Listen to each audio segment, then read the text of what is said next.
Jim Crow cops in the 2020s. The old shadow of police violence, this case, carries a shadow from one of the darkest chapters in American history. Not because every fact is the same, but because the method feels painfully familiar. In the 1960s South, many Black Americans knew what it meant to be at the mercy of officers who did not see them as fully human. Men were pulled aside, beaten, threatened, dragged away, and left injured because certain officers believed the badge gave them permission to punish people outside the law. That is the ugly echo in this case. According to prosecutors, Mr. Jose Ortega Gutierrez was not handled like a citizen with constitutional rights. He was handled like a man they could make disappear for a while. A homeless man, a vulnerable man, a man they thought nobody would fight for. Two officers allegedly decided that day that they could take him away from public view, away from the shopping plaza, away from witnesses, away from normal police procedure, and do whatever they wanted to him. That is what makes this story feel so old. Because this country has seen that before. We have seen what happens when officers stop acting like guardians of the law and start acting like enforcers of their own anger. We have seen what happens when the powerless are moved away from public view. We have seen what happens when a person is beaten not because the law required force, but because someone with a badge decided he deserved punishment. In the 1960s, Black people in the South were often treated that way by officers who believed the law would protect them. The community would stay silent, and the victim would have no voice. In this case, prosecutors say a homeless man was treated with that same kind of contempt. He was not rich. He was not powerful. He was not respected by the people who wanted him gone. But he was still a human being. And when officers allegedly handcuffed him, drove him away, beat him, and left him behind, they were not just accused of breaking department policy. They were accused of dragging America backward. Back to a time when the badge could become a weapon. Back to a time when certain lives were treated as disposable. Back to a time when the powerless could be beaten in the shadows and left to die where nobody was supposed to find them. That is why this case matters. Because when any officer believes he can do that to a homeless man today, it means the old sickness never fully died. It only changed victims. The night Hialeah police beat and left a man for dead. This story begins with a call that should have stayed simple. A homeless man was outside a shopping plaza in Hialeah, Florida. Business owners were frustrated. Customers were allegedly being bothered. A bakery wanted him moved along. On December 17th, 2022, shortly after 5 p.m., Hialeah officers Rafael Latano and Lorenzo Orfila responded to a complaint near West 19th Avenue and 60th Street. Reports say the call came from business owners in the area, including Los Tres Conejitos Bakery, who complained that Jose Ortega Gutierrez, a homeless man known around the plaza, was allegedly harassing customers or disturbing the peace. But before we reduce this man to a police call, we need to remember something. Mr. Jose Ortega Gutierrez was a human being. He was a man down on his luck, trying to survive life on the streets. He may have been asking for change, looking for food, or simply worn down by homelessness, poverty, and whatever struggles brought him to that plaza that day. But none of that made him less human. And none of that gave anyone permission to treat him like he did not matter. This was not a violent crime call. It was not a robbery. It was not a shooting.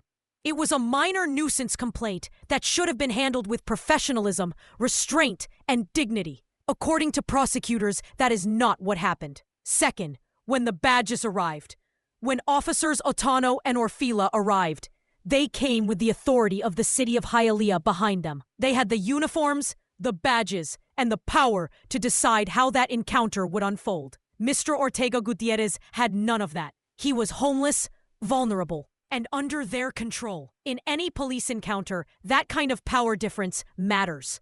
It matters even more when the person being confronted has no home, no influence, and no real ability to challenge what is happening in the moment. According to prosecutors, the officers encountered Mr. Ortega Gutierrez, handcuffed him, and placed him in a marked police car. At that point, if there was a lawful reason, arrest him, transport him, they say these officers took him somewhere else.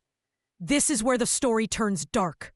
According to prosecutors, officers Otano and Orfila did not simply remove Mr. Ortega Gutierrez from the shopping plaza. They did not take him anywhere the law would have recognized. No jail, no police station, no hospital, no shelter, and definitely no witnesses.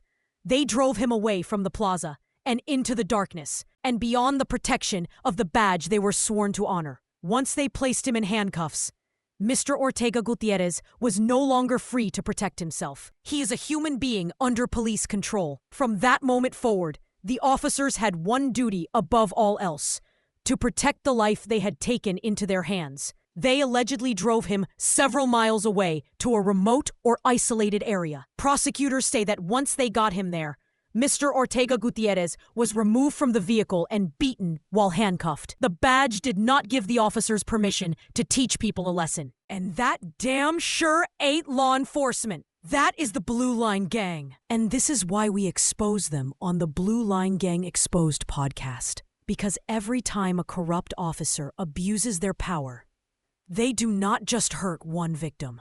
They damage the community. They damage the badge. They damage the trust that good officers work hard to build. And they make every honest officer's job harder. Mr. Jose Ortega Gutierrez was not asking to be beaten. He was not asking to be abandoned. He was not asking to become the center of a criminal case. Why this case matters?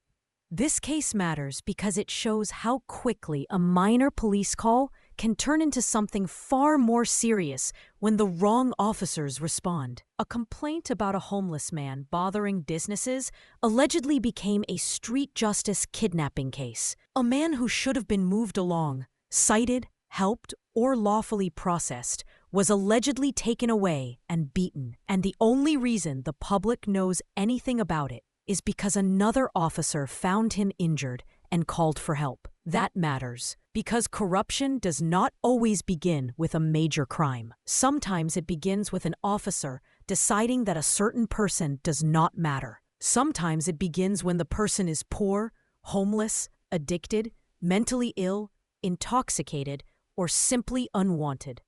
Sometimes it begins when society looks the other way, and that is when the worst officers feel the most powerful. And street justice with a badge is one of the most dangerous forms of corruption there is. According to Mr. Ortega Gutierrez, after the beating, he was left there. He later told investigators he had been left unconscious and unhandcuffed. A man who had started the evening as the subject of a minor complaint was now injured, alone, and abandoned. Eventually, he began walking, injured, disoriented, trying to find his way.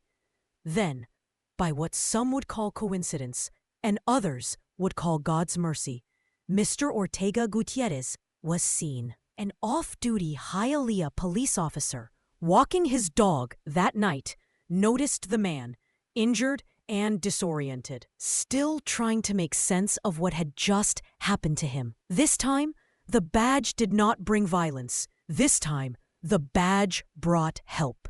The officer called 911. I want to thank Detective Hilda Nubia Reyes of the Hialeah Police Department for the great job she did going after those 2 Blue Line gang members and doing a thorough investigation. She is the symbol of what true law enforcement is meant to be. She is the badge of honor, and she is the true blue. Hialeah Detective Hilda Nubia Reyes, this song is dedicated to you. There's a thin blue line holding back the night, with a badge of honor and a heart full of fight, risking it all to keep our world safe and sound for the men and women who stand their ground. Here's to the heroes who keep evil at bay. This is the Blue Line Gang Exposed podcast, where the silence ends.